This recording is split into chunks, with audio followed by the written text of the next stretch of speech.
에픽테토스의 자유로운 인간. 에픽테토스가 말하는 자유로운 인간에 대한 사상은 스토아 철학 전체를 관통하는 핵심적인 메시지를 담고 있다. 스토아 철학자들은 우주가 질서 정연하며 모든 존재가 서로 유기적인 연결을 이루고 있다고 보았다. 그리고 그 안에서 인간이 진정으로 자유로워지기 위해서는 무엇이 우리에게 달려있는지, 무엇이 우리에게 달려있지 않은지를 정확히 구분해야 한다고 강조했다. 이때 우리에게 달려있다는 것은 우리가 직접 통제할 수 있는 영역, 즉 우리의 판단과 경향, 욕망과 반감 등 마음과 관련된 내면의 활동을 가리킨다. 반대로 우리에게 달려있지 않다는 것은 우리의 통제를 벗어나는 외부 조건들, 곧 육체적인 건강이나 재물, 주변 사람들의 평가, 혹은 예기치 않은 우연적 사건 등을 의미한다. 이러한 구분은 자유에 대한 스토아적 이해의 근본 토대가 된다. 에픽테토스는 이렇게 말한다. 세상에는 우리에게 좌우되는 것이 있고 우리에게 좌우되지 않는 것이 있다. 우리에게 좌우되는 것은 판단과 경향, 욕망과 반감으로 한마디로 말해 우리 본래의 소산이다. 우리에게 좌우되지 않는 것은 육체와 부, 명성과 높은 세금으로 이들은 우리 본래의 소산이 아니다. 여기서 핵심은 우리에게 좌우되는 것은 곧 내면의 작용이며 우리의 의지나 사유의 작동을 통해 직접 다스릴 수 있다는 점이다. 따라서 내면의 세계는 자유롭고 어떤 장애나 구속으로부터도 본질적으로 벗어나 있을 수 있다. 예컨대 누군가가 타인의 감정 또는 자연재해 혹은 예상치 못한 불운을 완전히 통제할 수 없다는 것은 자명하다. 하지만 이런 상황들을 어떠한 시각으로 받아들이고 해석할 것인지는 전적으로 우리의 몫이며 이를 통해 우리는 오히려 자유를 획득할 수 있다. 스토아 철학 전반에서 우주는 완벽한 질서와 단일하고 충만한 로고스에 의해 지배되는 구조물로 묘사된다. 이는 신의 숨결 혹은 운명이라는 통합적인 힘으로도 불린다. 우리가 이 우주의 한 부분으로서 살아가게 된다는 사실은 각 개인 역시 이 거대한 질서 속에서 독특하면서도 일체와 연결된 존재라는 의미를 갖는다. 우주에 흐르는 이 강력한 원칙은 각 개인 안에도 동일하게 깃들어 있으며 이를 통해 우리는 자신의 고유한 신적인 불빛, 즉 사유의 힘을 행사할 수 있다. 이 내면적 힘이야말로 우리가 통제할 수 있는 영역이며 동시에 우리의 진정한 자유가 구현되는 근간이다. 그렇다면 이 자유를 어떻게 실현할 수 있을까? 에픽테토스는 우리가 통제할 수 없는 것, 즉 우리에게 좌우되지 않는 것에 자신의 바람을 걸지 않는 태도를 강조한다. 예를 들어 아이들이나 아내 혹은 친구들이 영원히 살기를 바라는 것 자체는 우리가 직접 좌우할 수 있는 문제가 아니다. 모든 생명에는 유한함이 있으며 그들의 죽음이나 질병은 우리의 의지나 노력만으로는 막을 수 없는 영역이다. 그러므로 그들이 영원히 살기를 바라는 마음이 집착이 되고 욕망이 되어버리면 그것은 필연적으로 우리의 자유로운 의지를 훼손하는 결과를 낳는다. 우리는 통제할 수 없는 일에 대해 좌절하게 되고 이를 내가 뜻대로 할 수 있어야 하는 무언가로 착각하는 순간부터 고통이 뒤따르게 된다. 이런 착각이 바로 불행의 근원이 된다고 에픽테토스는 경고한다. 반면 우리가 진정으로 통제할 수 있는 것은 바로 자신의 바람에서 결코 실패하지 않을 수 있도록 노력하는 것이다. 이는 내면적인 수련, 즉 스토아 철학에서 말하는 아파테이아 혹은 부동심을 키워나가는 과정과도 맞닿아 있다. 우리는 의식적으로 나의 판단과 욕망, 경향을 조절하고 그것들이 무엇을 향해 나아가야 할지를 결정할 수 있다. 예를 들어 승진 실패라는 외부 사건이 주어진다면 그 사건을 바라보는 우리의 시각과 가치 판단만큼은 우리가 주도권을 쥘 수 있다는 의미다. 승진을 인생의 전부로 생각하고 그 실패를 개인적 수치나 모욕으로 규정해버리면 자연히 깊은 좌절감에 빠지고 타인이나 사회를 탓하게 된다. 그러나 승진 실패가 내게 더 큰 성장을 위한 기회나 혹은 새로운 삶의 관점을 열어주는 계기가 될 수 있다고 받아들인다면 그것은 또 다른 가능성의 문을 열어주는 사건이 된다. 에픽테토스가 지적하듯 우리의 사유는 자신에게 좌우되는 일과 그렇지 않은 일을 단번에 분간한다. 죽음과 질병, 사고, 다른 이들의 의견과 정념은 우리의 이해에서 벗어난다. 이러한 것들에 반기를 드는 일만큼 이를 제어하려고 애쓰는 일도 헛되다. 이 문장 속에는 스토아 철학의 핵심 원리가 담겨 있다. 나 자신이 직접 움직일 수 없는 것에 대해 애써 통제하려 들거나 그것을 자신의 힘으로 뒤집어 보겠다는 시도는 몸과 마음 모두를 소진시킬 뿐이라는 것이다. 이러한 헛된 노력은 결국 우리가 자유로운 내면을 확장하는 데 쓰여야 할 에너지를 외부로 낭비하게 만든다. 궁극적으로 우리가 자유를 얻는다는 것은 감당할 수 없는 바깥의 모든 것을 인정하고 받아들이되 그 일들로부터 파생되는 감정과 태도는 내가 원하는 방향으로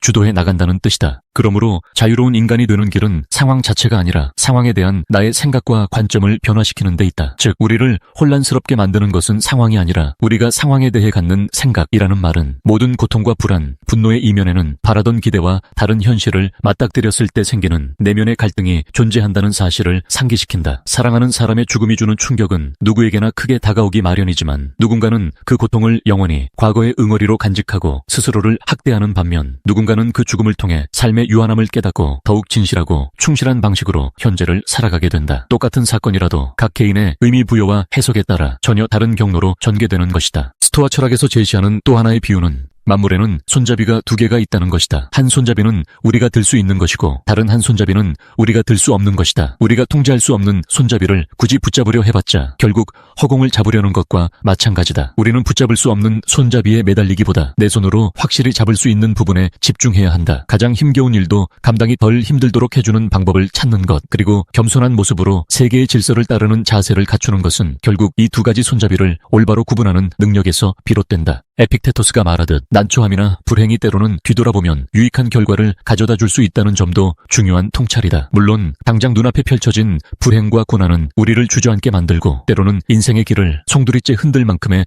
타격으로 느껴질 수 있다. 그러나 시간이 흐르고 그 사건을 다시금 살펴볼 수 있게 되면 우리는 그로 인해 달라진 자신을 발견하게 되기도 한다. 이러한 시련의 과정은 결국 우리의 성숙을 위한 발판이 되며 자유로운 인간이 되고자 하는 길목에서 내가 무엇을 통제할 수 있고 무엇을 통제할 수 없는지를 반복하여 확인하도록 이끌어준다. 자유로운 인간은 자신의 바람대로 모든 사건이 전개되기를 강요하지 않는다. 그는 오히려 사건이 발생했을 때 그 사건에 스스로 의미를 부여하고 어떻게든 그것을 호의적인 일로 변모시킬 방법을 찾으려 애쓴다. 어떤 면에서는 이것이 자기 합리화처럼 보일 수도 있지만 스토아 철학의 핵심 관점에서는 스스로의 해석에 책임을 지는 삶의 태도라고 볼 수 있다. 세계의 질서는 우리의 욕심이나 소망대로 굴러가지 않는다. 그렇기 때문에 진정한 자유인은 끊임없이 이미 일어난 사건들 속에서 자신의 관점을 재정비하고 그 사건들이 내면의 성장을 이끌어줄 발판이 되도록 활용한다. 이것이야말로 외부 세계가 아닌 자신의 사유와 의지에 집중하는 방식이며 동시에 우리가 어찌할 수 없는 일에 흩뿌리는 에너지의 낭비를 막는 길이다. 결국 에픽테토스가 이야기하는 자유로운 인간상은 스스로가 원하는 대로 운명을 조정하려 들지 않으며 운명과 세계의 질서를 있는 그대로 수용하는 사람이다. 그렇다고 해서 그가 모든 것을 체념하고 수동적인 삶을 산다는 뜻은 아니다. 오히려 그 자유로운 인간은 자신의 내면적 역량을 최대치로 발휘해 주어진 사건을 최선의 방식으로 해석하고 가능한 한 긍정적으로 이를 활용한다. 이때 발생하는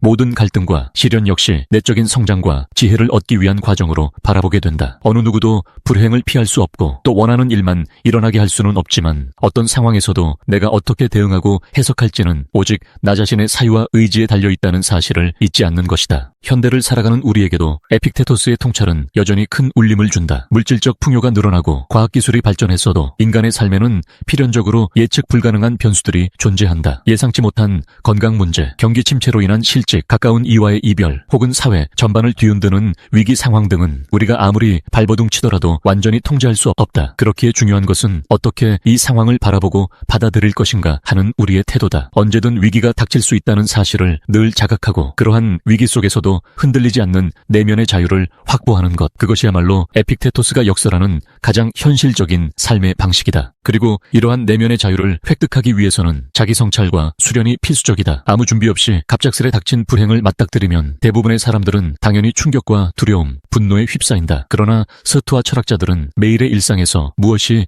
나의 통제 범위에 있고 무엇이 그렇지 않은지를 끊임없이 상기하며 스스로를 훈련했다. 이른바 미리 보기 기법은 미래에 일어날 수 있는 일들을 가정하고 그에 대한 우리의 감정 반응을 미리 점검하는 것이다. 예컨대 내가 내일 뜻밖의 손해를 입거나 원하지 않는 비판을 받게 된다면 어떻게 대처할까를 미리 상상하고 그때의 마음가짐을 정비해보는 것이다. 이런 실천이 쌓이면 실제 상황에 부딪혔을 때도 우리는 조금 더 차분하게 반응하고 그 상황을 해석하는 힘을 갖추게 된다. 이처럼 자유로운 인간이란 세상의 모든 흐름을 좌지우지할 수 있는 초인의 모습이 아니라 오히려 자신이 통제할 수 있는 것과 통제할 수 없는 것을 명확히 구분하면서 전제만 온전히 집중할 줄 아는 사람이다. 그리고 그 결과로 그는 어떤 외부 조건이나 상황에 처하더라도 자신의 내면적 평정과 자유를 유지할 수 있게 된다. 그것은 냉담하거나 무감각한 태도가 아니라 오히려 가장 인간적인 태도이자 주어진 삶을 충실히 살아내는 적극적 자세이기도 하다. 스토아 철학이 말하는 자유는 결코 운명이나 신의 섭리를 무조건적으로 수용하는 체념이 아니며 자신의 의지와 사유의 방향성을 끝까지 유지하며 삶을 창조적으로 대면하는 주체적 자유인 것이다. 결론적으로 에픽테토스가 제시하는 자유로운 인간상은 우리가 통제할 수 없는 세계를 온전히 인정하면서도 그로부터 우리가 느끼는 반응과 해석 그리고 그것을 통해 형성되는 내면의 태도는 주체적으로 선택하는 삶이라 말할 수 있다. 이러한 태도는 의외로 많은 힘을 발휘한다. 때로는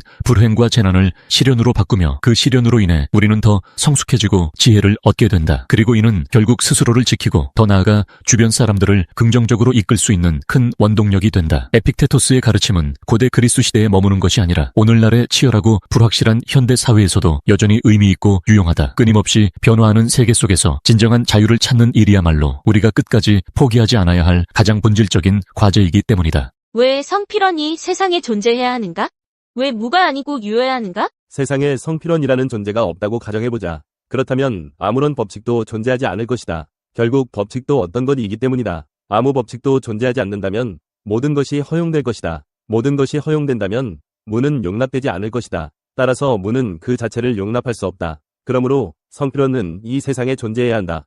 철학 문제 증명 끝.